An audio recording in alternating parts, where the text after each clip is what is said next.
Hello అండి. అందరికీ నమస్కారం. ఈనాటి కథలకి స్వాగతం. ఈరోజు మనం చెప్పుకోబోయే చందమామ కథ మంచి చెడు. సిరిపురంలో కనకయ్య పాపము, పుణ్యము అన్న ఆలోచన లేకుండా రెండు చేతులా ఆర్జించి మంచి ఆస్తిపరుడు అయ్యాడు. అతని 50వ ఏట అతని భార్య పోయింది. పిల్లలు లేరు.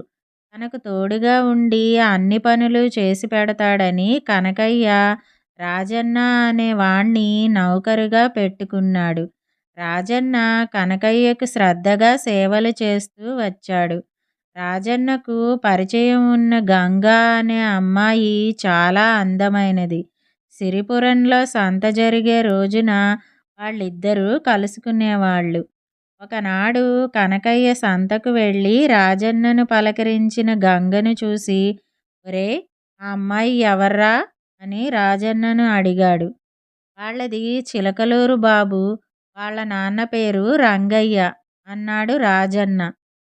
కనకయ్యకు గంగను పెళ్ళాడి మళ్ళీ సంసారం చెయ్యాలనిపించింది. అతను పెళ్ళిళ్ళ పేరయ్యను ఒకణ్ణి రంగయ్య వద్దకు రాయబారం పంపాడు. రంగయ్య కడు పేదవాడు. తన కూతుర్ని సంపన్నుడికి ఇస్తే సుఖపడుతుందని గంగ తనకు ఈ సంబంధం వద్దని గోల పెడుతున్నా వినిపించుకోకుండా రంగయ్య పెళ్లి ఖర్చులకని కనకయ్య వద్దనే డబ్బు తీసుకుని ముహూర్తం కూడా పెట్టించాడు. గంగను పెళ్లాడదామనుకుంటున్న రాజన్న హతాశుడయ్యాడు. చిలకలూరులో అతనికి పర్వతాలు, పానకాలు అని ఇద్దరు మిత్రులున్నారు. వాళ్ళు నాటకాలు ఆడతారు. తనకు గంగ దక్కకుండా పోతున్నదని వాడు వాళ్లతో చెప్పుకుని గోల పెట్టాడు. వాడికి ఎలా తోడ్పడగలమా అని వాళ్ళు కూడా తెగ ఆలోచించారు. చివరకు వాళ్ళు రాజన్నతో తాము చేసిన ఆలోచన ఒకటి చెప్పి అది పారితే గంగ పెళ్లి తప్పకుండా చెడిపోతుందన్నారు.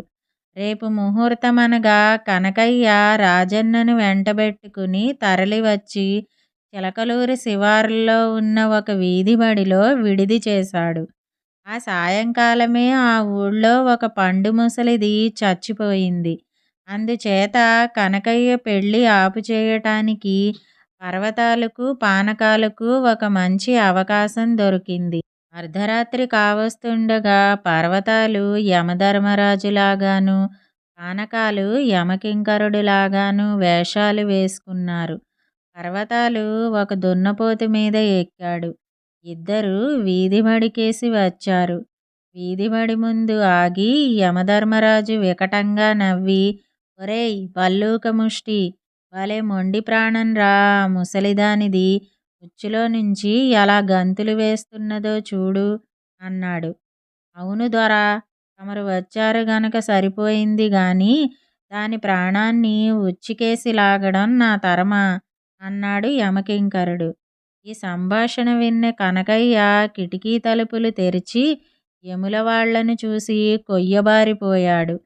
యమధర్మరాజు తన కింకరుడికేసి చూసి, ఓహో, సిరిపురం కనకయ్య కదూ వీడు, వీడి ఆయువు ఇంకో వారమే ఉన్నది. 7వ రోజున వచ్చి వీణ్ణి ఉచ్చులో పట్టడం మరిచిపోకు అన్నాడు. చిత్తం, మరిచిపోను దొరా అన్నాడు కింకరుడు. ఇద్దరూ ముందుకు సాగిపోయి చీకటిలో కలిసిపోయారు. కనకయ్య హడిలిపోయాడు. అతను రాజన్నతో, ఒరేయ్, వాళ్ళ మాటలు విన్నావు కదూ, వాళ్ళు యముల వాళ్లే కదా అన్నాడు. యముల వాళ్ళా? నాకెవరూ కనబడలేదే అన్నాడు రాజన్న ఆశ్చర్యంగా. కనకయ్య ఆ రాత్రి నిద్రపోలేదు. ఇంకో వారం రోజుల్లో చావబోయేవాడు తెల్లవారి పెళ్లిపీటల మీద కూర్చోవడం దేనికి, ఒకరి బ్రతుకు బుగ్గిపాలు చేయడం దేనికి అనిపించింది. మర్నాడు ముహూర్త సమయంలో కనకయ్య పెళ్లిపీటల మీద కూర్చోలేదు. రంగయ్య, పెళ్ళి నాకెందుకు గాని నీ కూతుర్ని మా రాజన్నకియ్యి అన్నాడు. వేళాకోళానికైనా హద్దుండాలి. తెలిసి తెలిసి నా కూతుర్ని గతిలేనివాడికి ఇయ్యమంటావా అన్నాడు రంగయ్య. గతిలేనివాడేమిటి, నా ఆస్తికంతకు వారసుడు వాడే, కావలిస్తే రాసి ఇస్తాను అన్నాడు కనకయ్య. గంగకు రాజన్నతో పెళ్లి జరిగింది.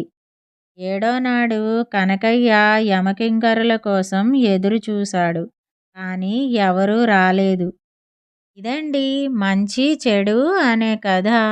ఇప్పుడు ఎత్తుకు పై ఎత్తు అనే కథ విందాం. ఒక ఊళ్ళో ఒక చిన్న జమీందారు ఉండేవాడు. ఆయన చాలా మంచివాడు. ఆయనకు ఒక్కడే కొడుకు. ఆ కొడుకును జమీందారు ఎంతో ముద్దుగా పెంచి పెద్ద చేశాడు. కానీ వాడు అన్ని రకాల చెడు అలవాట్లు నేర్చుకుని డబ్బును మంచినీళ్లలాగా ఖర్చు చేయసాగాడు. ఒకసారి జమీందారు కొడుకు పొరుగున ఉన్న ఊరికి వెళ్ళి అక్కడ తన వద్ద ఉన్న డబ్బంతా ఖర్చు చేసేసుకున్నాడు. అందుచేత వాడు ఆ ఊళ్ళోని ఒక వడ్డీ వ్యాపారి వద్దకు వెళ్ళి 500 రూపాయలు కావాలని, ఇంటికి వెళ్ళగానే వడ్డీతో సహా బాకీ డబ్బు పంపేస్తానని అన్నాడు. ఆ వడ్డీ వ్యాపారికి జమీందారు బాగా తెలిసి ఉండటం చేత అప్పు ఇవ్వటానికి నిశ్చయించుకుని, బాబూ, ఏదైనా తాకట్టు పెట్టుకోకుండా అప్పు ఇవ్వరాదని నాకు నియమం ఉన్నది. మీ వస్తువు ఏదైనా నా వద్ద ఉంచి డబ్బు తీసుకువెళ్ళండి అన్నాడు. జమీందారు కొడుకు కొంచెం ఆలోచించి, అయ్యా, ప్రస్తుతం నా వద్ద కైజారు మాత్రం ఉన్నది. దాన్ని మీ వద్ద ఉంచుకుని డబ్బు ఇవ్వండి అన్నాడు. వడ్డీ వ్యాపారి ఆ కైజారును తీసుకుని అతనికి 500 ఇచ్చేశాడు. 1 సంవత్సరం గడిచింది. జమీందారు చచ్చిపోయాడు. జమీందారు కొడుక్కు పెత్తనం వచ్చింది. అతను పొరుగురి వడ్డీ వ్యాపారి బాకీ తీర్చలేదు. ఈ బాకీ మంచిగా వసూలు కాదని, దాన్ని యుక్తిగా వసూలు చేసుకోవాలని వడ్డీ వ్యాపారి నిశ్చయించుకున్నాడు. వడ్డీ వ్యాపారి ఉండే ఊరి చాకలే జమీందారు గారికి కూడా బట్టలు ఉతుకుతాడు. వడ్డీ వ్యాపారికి కూడా వాడే చాకలి. ఒకనాడు వడ్డీ వ్యాపారి చాకలికి బట్టలు వేస్తూ, మొన్న చనిపోయిన జమీందారు గారబ్బాయి తన కైజారు కుదువబెట్టి నా దగ్గర అప్పు తీసుకున్నాడు. ఆ కైజారు ఏమైందో కనిపించటం లేదు. రేపు డబ్బు తీసుకువచ్చి కైజారు తెమ్మంటే ఏం చెయ్యాలో నాకు తెలియకుండా ఉంది అన్నాడు. ఆ చాకలి మర్నాడే జమీందారు గారింటికి వెళ్ళి జమీందారు కొడుకుతో ఆ సంగతి కాస్త చెప్పేశాడు. ఈ మాట విని జమీందారు కొడుకు చాలా సంతోషించాడు. అతను బాకీ 500, వడ్డీ కింద మరి 200 చేతబుచ్చుకుని వడ్డీ వ్యాపారి ఇంటికి వచ్చాడు. వ్యాపారి అతనికి కూర్చోవటానికి కుర్చీ వేసి మర్యాద చేశాడు. కూర్చునే వ్యవధి లేదు, నేను త్వరగా వెళ్ళాలి. బాకీ తీర్చి కైజారు పట్టుకుపోదామని వచ్చాను అన్నాడు జమీందారు కొడుకు. కైజారా అన్నాడు వడ్డీ వ్యాపారి తనకు గుర్తే రానట్టు. అవును, కైజారే. అది మా తాత తండ్రుల నాటిది. మా గౌరవానికి చిహ్నం. అది గాని పోయిందంటే 10,000 రూపాయలు నీ వద్ద వసూలు చేస్తాను అన్నాడు జమీందారు కొడుకు. వ్యాపారి నెమ్మదిగా, చూస్తాను ఉండండి. మొన్న మధ్య వెతికితే కనిపించలేదు. అది పారేస్తే దాని ఖరీదు ఇచ్చుకోక తప్పుతుందా? ఏది మీరు తెచ్చిన డబ్బు అన్నాడు. జమీందారు కొడుకు 700 ఎంచి వ్యాపారి చేతికి ఇచ్చాడు. వ్యాపారి లోపలికి వెళ్ళి కైజారు తెచ్చి అతనికి ఇచ్చేశాడు. జమీందారు కొడుకు ముఖం మార్చుకుని ఇంటికి తిరిగి వెళ్ళిపోయాడు. ఇదండి ఎత్తుకు పై ఎత్తు అనే కథ. ఈ 2 కథలు గనక మీకు నచ్చినట్టయితే లైక్, షేర్, కామెంట్ చేయండి. మరిన్ని మంచి కథల కోసం మా ఛానల్ను సబ్స్క్రైబ్ చేసుకోండి.